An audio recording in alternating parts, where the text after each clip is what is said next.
During the height of COVID restrictions in 2020, Grace had been thrown out of her dorm room on campus and forced to move back in with her parents. We were all a little tired of each other and a little claustrophobic in our home, so we decided to go social distance in Bears Ears National Monument. This is the start of our journey through Monument Valley at sunset.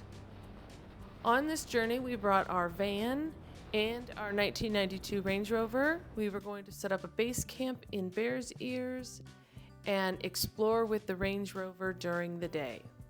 And what a sight it was.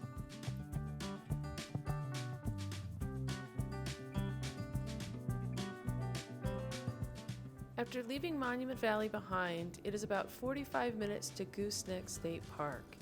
That's where we were camping for the evening, and we pulled in just as it was getting dark. We were not able to see the river at all. Normally, we do not like to drive in the dark at all because you miss the scenery, but because we have been through Monument Valley so many times before, we decided it was okay. Plus, then we got to wake up to this gorgeous sunrise.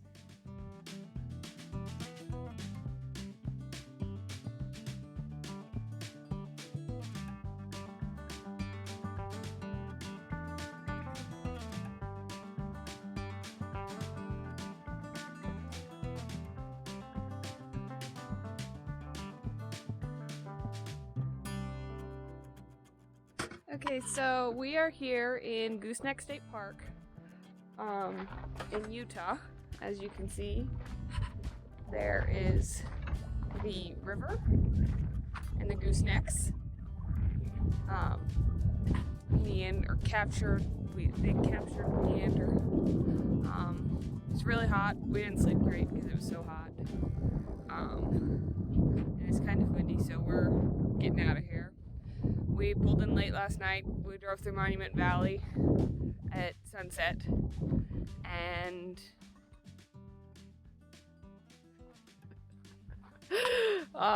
anything else? Nope. On to the Moki Dugway. Yep. Grace's first time driving it. Yep. Okay. Like Grace said, it was very hot, so in the middle of the night, we pulled out our hammocks and strung them between our vehicles and slept in our hammocks.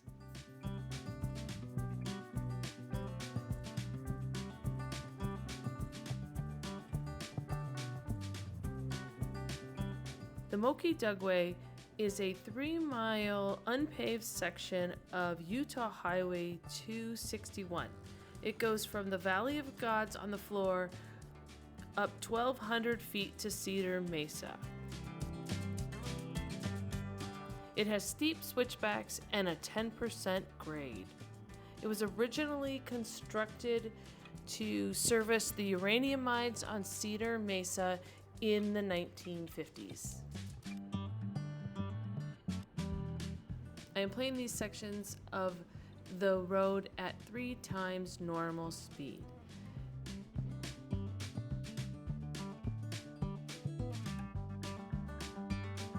While we were there, they were doing construction on the road. It starts as a 2-lane with stripes highway, then it becomes a 1-lane paved highway, and then it very quickly becomes a dirt road. It looks like they may be taking a section at a time each year, so maybe in 10 years it will be paved the entire way. This is Grace's first time driving up the Moki Dugway. Luckily on this day, there was little to no traffic on the road.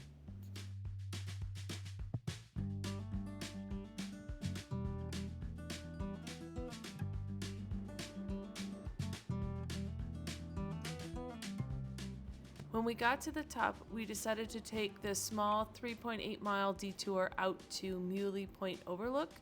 At Muley Point, you can see Gooseneck State Park, Valley of the Gods, and even Monument Valley off in the distance.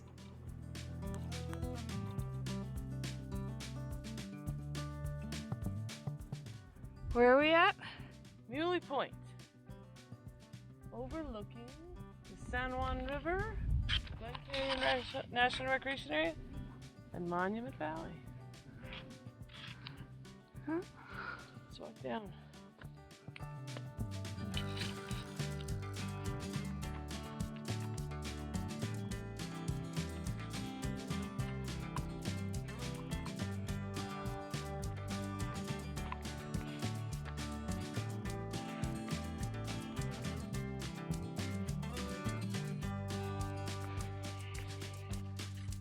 Are you filming? Yeah.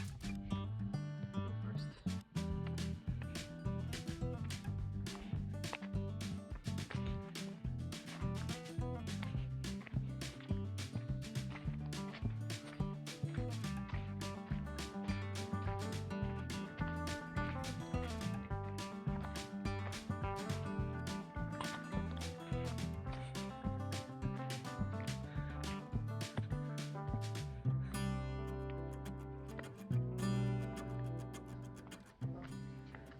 Wow. Whoa. That is cool. Wow. Look at that road down there. I was wondering where that road was. I saw it on the map. Yeah, you know, I think that's the road on, you know, when we first turned on the road out to Goosenecks, and there's a dirt road almost immediately. I think that's it. This is more Goosenecks. Yeah. More spectacular.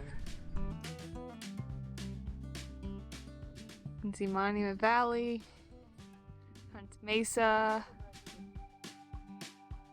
From Muley Point, we headed out across Cedar Mesa. It was cool because in the distance as we went, we could see the Bears Ears getting closer and closer on our journey.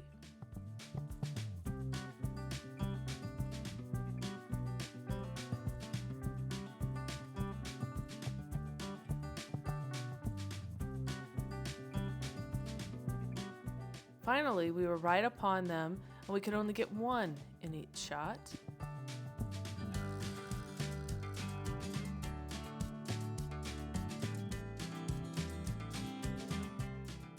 We finally made it to the Bears Ears, and here we are in the middle of the two. This one is the one on the left that we have been seeing the whole way. The elevation at the top is 8,908 feet, so we were finally out of the heat. Arch Canyon Overlook? Yeah. Yeah, so we're here at Arch Canyon Overlook, and it's really pretty. Yeah. See Comb Ridge in the distance? Yep, and yeah, so it's real pretty. Next, we wound our way through Bears Ears National Monument to find a campsite.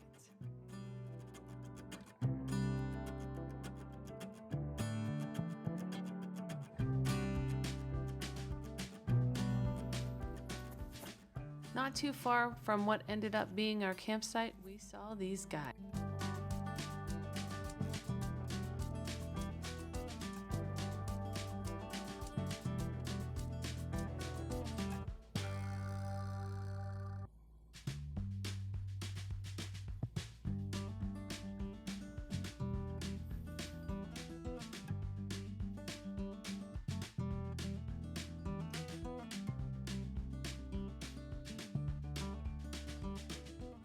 Hi, so we're here at camp. We found a nice campsite that checked all of our boxes of being in the trees. We're at above 8,000 feet, so it's cool. Obviously, we're both wearing sweaters, and it has a bit of a view, and the van could get to it, Which is a tall order. yeah, I'm very impressed that we were able to check all of those boxes. So obviously, we got the van and the Range Rover behind us. And then over this way, we got my tent, and then the van, the Range Rover, James getting wine for the evening, a place in the shade all day long, for our to hang our hammocks. And then the best part.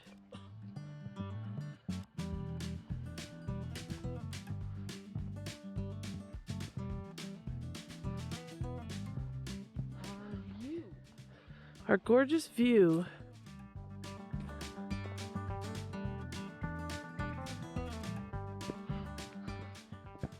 It's sunset right now, so it's got some pretty colors, especially over there where it's raining. Looks like. And then down below, we're going to call this the car crash site or truck crash site on iOverlander because there's an axle there. Down below, there's a 1950s pretty, you know, like the poofy 50s cars. And then over this way a little bit, you can see a little bit through the trees, there is a World War II surplus truck that's over. We think this was a mine. Maybe a uranium mine from the 50s. We're not sure. We're going to try to do some research and see if we can find that out. But we'll put it on iOverlander as the truck wreck site or truck crash site or something like that. We'll put that link for the iOverlander site in hopefully the iCard in the top right hand corner and in the description. Yeah. Oh. Bye. Bye. If you like our videos, please subscribe to our channel, and next week we will have another video from Bears Ears National Monument.